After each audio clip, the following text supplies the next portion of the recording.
Robert E. Lee was not a man who let the world see inside him. He was sculpted that way by West Point, by 30 years of military discipline, by a conception of honor that treated emotional exposure almost as a form of weakness. The officers around him would later recall how he carried himself through the worst days of the war with a stillness that bordered on unnerving. Defeats that shattered other commanders left Lee outwardly composed.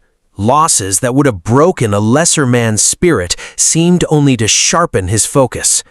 But what happened after Stonewall Jackson's death was different. Before we continue, make sure you subscribe to the channel and leave a like, because this story reveals a side of Robert E. Lee most history books barely touch. Which is exactly what makes the spring of 1863 so revealing. Because in the days after Stonewall Jackson was shot down in the dark woods of the wilderness, Robert E. Lee broke. Not in any visible, theatrical way. He did not collapse or rage or weep openly in front of a staff. But the words he wrote, the decisions he made, and the trajectory of everything that came after tell a story about grief that Lee himself would never have narrated. A grief so deep, so operationally consequential, so bound up in the fate of the Confederacy itself, that it functioned less like mourning and more like a wound that never fully healed. The question this video is asking is not simply whether Lee missed Jackson. Everyone who has ever read a page of Civil War history knows the answer to that. The real question is what Jackson's death actually did to Lee, to his psychology, his command style, his strategic thinking, and whether the Army of Northern Virginia that fought the second half of the war was, in ways both measurable and invisible, a fundamentally diminished instrument because one man with a peculiar habit of sucking lemons and holding his right hand above his head to balance his blood was no longer in it. The partnership between Lee and Jackson is one of the most analyzed relationships in American military history, and still, even after 160 years of scholarship, it retains something genuinely strange about it. These were two men who should not have worked together as well as they did. Lee was polished, Virginia aristocracy, a man who expressed himself in complete sentences and whose correspondence reads like he was always aware someone might eventually publish it.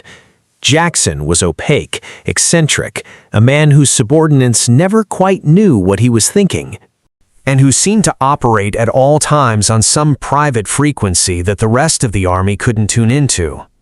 Jackson had come to Lee's army by the summer of 1862, trailing a record of brilliance in the Shenandoah Valley that had left Washington in near panic, and had pinned down Union forces that might otherwise have crushed McClellan. But in the 7 days battles around Richmond, he had been almost bizarrely ineffective, slow, unresponsive, seemingly elsewhere. The man who had marched his foot cavalry 60 miles in less than 2 days in the valley had arrived late to every critical engagement during the Peninsula Campaign, and historians have never fully settled on a single explanation. Exhaustion, illness, unfamiliar terrain, poor staff work, all of these have been offered. Whatever the cause, the contrast with the Valley Campaign was jarring enough that some of Lee's officers were openly questioning whether Jackson's reputation was real or manufactured. Lee drew no such conclusion. He watched, he waited, and by August of 1862, he had arrived at a judgment about Thomas Jackson that he would never revise. That this man, properly handled, was a weapon unlike any other in his army. What Lee understood about Jackson, and what took time to become fully visible, was that Jackson's genius was not the careful, methodical kind. It did not flourish under detailed orders and close supervision. It flourished in the space Lee gave him. When Lee said, in essence, "Here is the objective, now go do it however you see fit," Jackson transformed. The strange, distant, sometimes maddening subordinate became something close to unstoppable.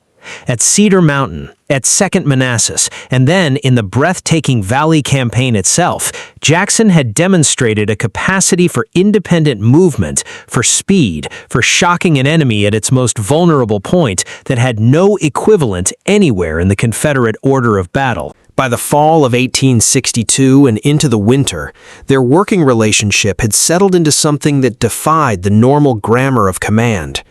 Lee didn't manage Jackson the way he managed his other corps commanders. He collaborated with him. Their meetings, when they had them, were described by witnesses as almost conversational, two men sketching out possibilities, thinking aloud, arriving together at plans that neither would have reached alone. Lee brought the larger strategic architecture. Jackson supplied the operational audacity, the willingness to attempt the thing that shouldn't work, and, crucially, the ability to execute it. Chancellorsville was the fullest expression of everything they had built together. And it was also the night it ended. Joseph Hooker had crossed the Rappahannock in late April of 1863 with an army of roughly 130,000 men, and the plan he'd constructed was, on paper, a serious one. He had placed Lee in a situation where he could be simultaneously flanked and struck from the front, split between two forces, each large enough to overwhelm what Lee had available. Even Hooker's critics concede that the plan itself was sound. The flaw was in its execution, or more precisely, in what Lee and Jackson did before Hooker could execute it. The meeting they held on the night of May 1st in the woods near Catherine Furnace has become one of the most iconic images of the war. Two commanders sitting on hardtack boxes in the dark, planning an attack against an army twice their size. Lee sketched the broad outline, strike Hooker's exposed right flank, roll it up, break the operational logic of the Union position. Jackson's response, delivered with the unreadable calm that characterized him, was essentially, "Give me the whole thing. Not a division, not two brigades, the entire Second Corps, 28,000 men on a 12-mile march through the wilderness, to fall on a flank that Hooker had left entirely in the air." Lee agreed. What followed on May 2nd was perhaps the single greatest tactical surprise of the entire war. Jackson's column marched through the wilderness for most of the day, spotted and reported by Union observers, even shelled by Union artillery, and still arrived at its destination. At 5:15 in the evening, 2 miles of Confederate infantry erupted out of the tree line into the 11th Corps of the Army of the Potomac, which had no real idea the attack was coming. The Union right collapsed in minutes. Men who had been stacking arms and making coffee were suddenly in full retreat, overrun by a force that seemed to materialize from the woods themselves. By the time darkness stopped the advance, Jackson had achieved something extraordinary. Hooker's operational vision was in ruins. The Army of Northern Virginia had fought an engagement that military academies would still be analyzing a century later. And then, in the dark, in the confused aftermath of the assault, as Jackson rode out between the lines to personally reconnoiter the ground for a night attack, the firing started. The men who shot him were from the 18th North Carolina Infantry. They heard horsemen moving in the dark from what seemed like the wrong direction. They called out a warning, someone fired, and others followed. Jackson was hit 3 times, twice in the left arm, once in the right hand. He was thrown from his horse and dragged through brush before his staff could reach him. By the time he was carried off the field, he was losing blood fast, his left arm shattered at the shoulder. Lee received the news around midnight. The initial report said Jackson had been wounded, not critically. Lee's response was characteristic, controlled, brief, and focused on the operational picture. He sent back a message that A.P. Hill should take command of the Second Corps and press the attack at dawn. The battle was not over. The army still needed to fight. But as the hours passed and clearer word came in, Lee's communications shifted in a way that is hard to quantify but impossible to miss. When Chaplain Lacey arrived at Lee's headquarters the following morning with a detailed report on Jackson's condition, the arm amputated just below the shoulder, the general alive but gravely weakened, Lee reportedly turned away and said quietly that he did not know what they would do without him. Then he said something that those present remembered precisely. "He has lost his left arm, but I have lost my right arm." That sentence, so compressed, so devoid of sentimentality, is actually one of the most emotionally revealing things Lee ever said in public. For a man who guarded his interior life the way Lee guarded his. The comparison was not a rhetorical figure, it was the literal truth as he understood it. Jackson was not simply a corps commander whose loss would require a replacement. He was a functional extension of Lee's own operational mind, the part that moved, the part that hit, the part that turned plans into devastation on the ground. The Battle of Chancellorsville continued, and Lee ultimately won it, driving Hooker back across the Rappahannock by May 6th. It would be remembered as Lee's greatest tactical victory, but Lee himself wrote afterward that the victory felt incomplete, qualified, shadowed by something he couldn't resolve. He wrote to his son Custis, any victory would be dear at such a price, and to Jackson, who was still alive but deteriorating in a cottage near Guinea Station, Lee sent a letter. He could not visit. The army needed him. But the letter contained a line that, once you've read it, stays with you.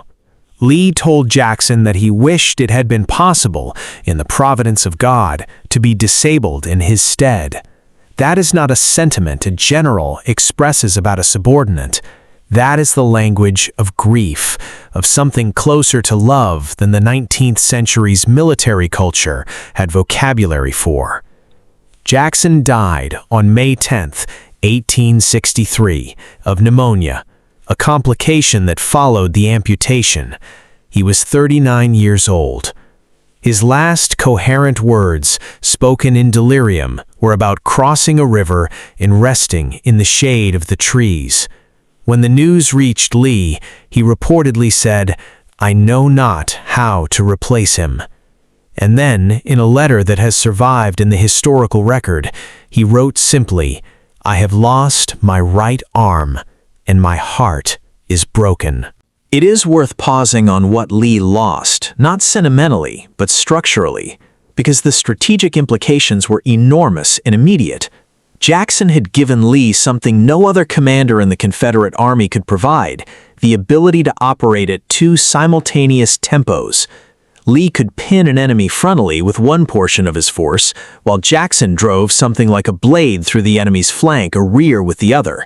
It was about the specific combination of Lee's strategic judgment and Jackson's operational execution, two systems that had been tuned to work together over 18 months of shared campaigning.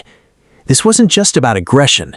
Jackson knew how Lee thought. Lee knew what Jackson could do and could be trusted to do. They did not need lengthy orders or close oversight. The shorthand between them was so refined that their collaboration had become almost automatic. After May 10th, that was gone. And the question Lee now faced, with a major campaign coming, with Gettysburg only weeks away, was not simply who could replace Jackson, but whether replacement was even a meaningful concept.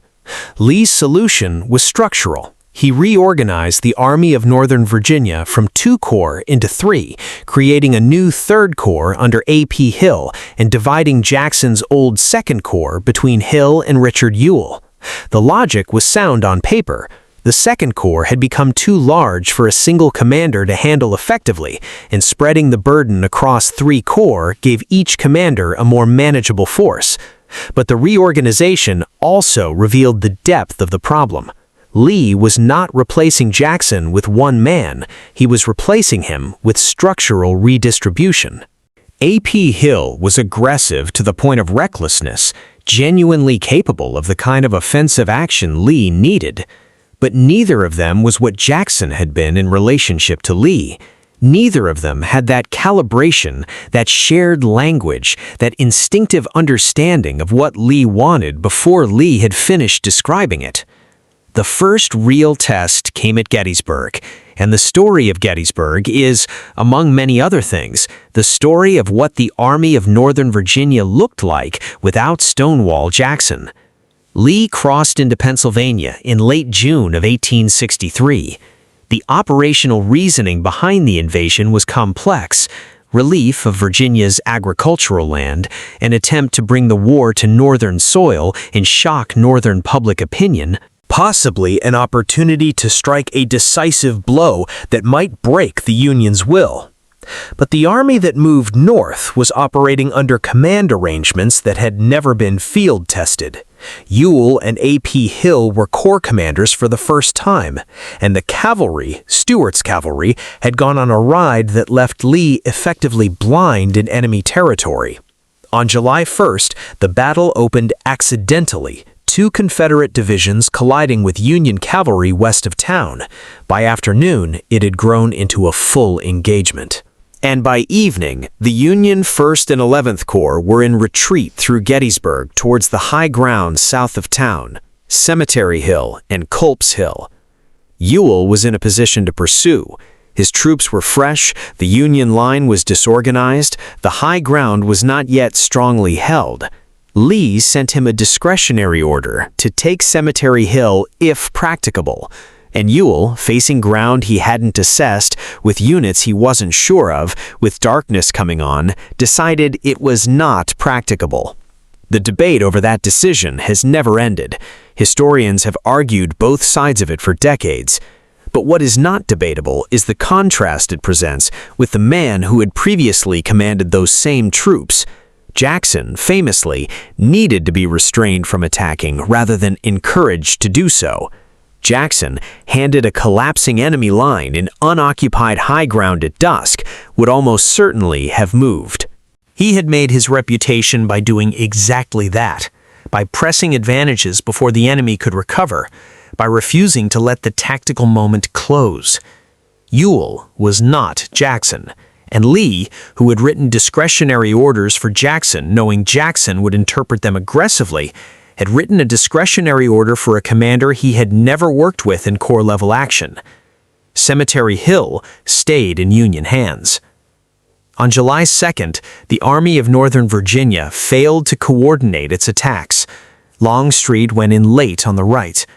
A.P. Hill's corps in the center was used without coherence, and the day's fighting, fierce and costly on both sides, failed to dislodge the Union from the high ground. On July 3rd, Lee ordered the assault that would become the defining image of Confederate failure, the charge of Pickett, Pettigrew, and Trimble across 3/4 of a mile of open field toward the Union center on Cemetery Ridge. It failed with terrible casualties.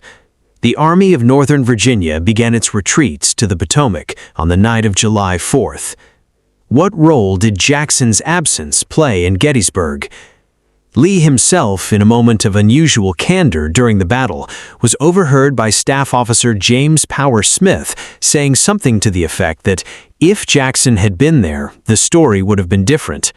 The specific words have been debated, but Smith's account, that Lee gestured toward the Union position and indicated that Jackson would have held those heights, carried the weight of a man who was feeling the absence physically. Maybe Jackson would have taken Cemetery Hill and the entire battle would have unfolded differently. Maybe he would have moved too fast and exposed himself to a counterattack. We don't know. What we can say is that the specific failures at Gettysburg, the hesitation on the first day, the poor coordination on the second, the stubborn insistence on frontal assault on the third, all reflected command problems that Jackson's presence would at minimum have altered, and might have prevented entirely. But the effects of Jackson's death go beyond the mechanics of any single battle. They reach into something deeper in Lee himself. Lee after Jackson is a different commander than Lee before Jackson. The difference is subtle in places and blunt in others, but it runs through the remaining 2 years of the war like a fault line. One of the most striking changes is in Lee's willingness to delegate. Before Jackson's death, Lee had constructed a command system that depended heavily on giving his corps commanders significant operational latitude. The premise of that system was that he had men, specifically, he had Jackson, who could be trusted with that latitude. After Jackson's death, the evidence suggests Lee grew more controlling, more reluctant to commit large independent operations to subordinates who had not demonstrated Jackson's capacity for execution. The command system Lee had developed with Jackson made Lee extraordinarily effective, precisely because it freed him from having to micromanage. After Jackson was gone, Lee found himself needing to compensate for the absence by involving himself more directly. The irony is almost cruel. Which was both exhausting and, at the core level, sometimes counterproductive. The Overland Campaign of 1864, Grant's grinding drive through the wilderness and toward Richmond, shows a Lee who has abandoned offensive thinking almost entirely. The Lee of 1864 is a master of defensive warfare, brilliant in the trenches at Cold Harbor, extraordinary in the construction of the Petersburg lines. But the Lee who launched Jackson on that 12-mile march through the wilderness in May of 1863 does not appear again. The Lee who told Jackson to take the entire Second Corps and swing it around Hooker's flank, that Lee does not appear again. Some of this is explained by strategic circumstance. By 1864, the Confederacy simply lacked the manpower to sustain the kind of offensive operations Lee had mounted in 1862 and 1863. The losses at Gettysburg, Vicksburg, and in the subsequent campaigns had been devastating. Lee was being strangled, not just by Grant's grinding pressure, but by arithmetic. The army that dug into the trenches around Petersburg was not capable in raw numbers of the operations Lee had conducted at 2nd Manassas or Chancellorsville. But there is something else in the record, something that logistics and casualty figures alone don't fully explain. It is visible in Lee's correspondence, in the way he writes about his army in the later years of the war, in the muted quality of even his occasional offensive gestures after 1863. The confidence is still there. Lee never lost his nerve, never showed his men or his government anything less than resolution. But the particular quality of calculated audacity that had characterized the partnership with Jackson, that sense of being willing to split a smaller army in the face of a larger one because you had the right instrument for the operation, that quality is gone. Because the instrument was gone. One of the most telling documents in the record is a letter Lee wrote in January of 1866, well after the war had ended, responding to a request from Jackson's widow, Mariana, for his personal recollections of her husband. Lee's response is brief. He was not well. The project of remembering was painful, and he wrote with visible reluctance. But the letter contains a passage that is among the most direct things Lee ever committed to paper about any human being.